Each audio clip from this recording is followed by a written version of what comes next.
Assalamu alaikum and good day. I am Nurul Huda Binti Anuar, and today I will present how I can invest $1 million internationally. For my international investment plan, I chose 3 countries: the United Kingdom, South Africa, and Uganda. I chose the United Kingdom to use the pound sterling, which is the 5th strongest world currency, as stated by CMC Market. The country has a GDP of $3.643 trillion and an unemployment rate of 5%, as reported by Trading Economics, 2024. South Africa is extremely rich in natural resources, as stated by the Government Communication and Information System. The country has a GDP of $400 billion and a 31.9% unemployment rate, as reported by Trading Economics, 2024. Uganda is known for its fertile agricultural land, as reported by UNDP Climate Change Adaptation, 2025. It has a GDP of $53.7 billion and a low unemployment rate of 2.9%, as stated by Trading Economics, 2024. I plan to allocate 50% to short-term equities in the UK, 30% on medium-term commodities in South Africa, and 20% on long-term foreign direct investment to Uganda. This allocation balances risk while maximizing potential returns. Now, let's go deeper for each country. In the United Kingdom, I chose to invest in the financial services sector because it is the largest net exporter of financial services globally. However, there are risks. One of them is currency risk, where changes in the pound's value may affect my returns.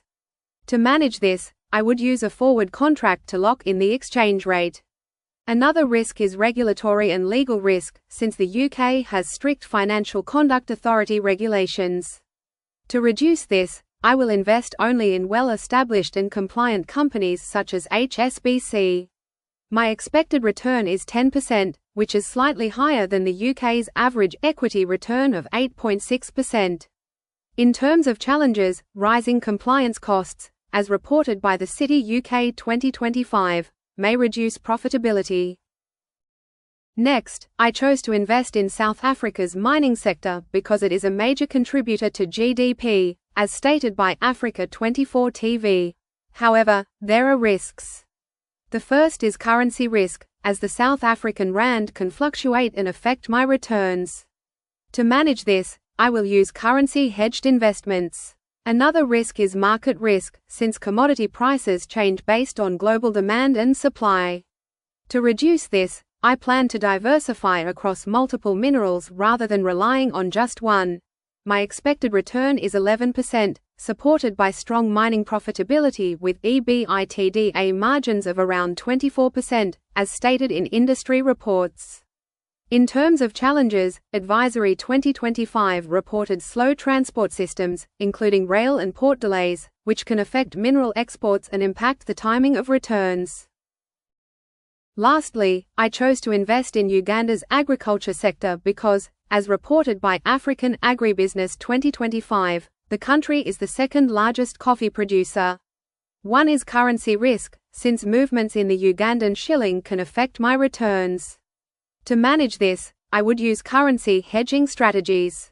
Another risk is market risk, as agricultural prices can fluctuate due to global supply and weather conditions.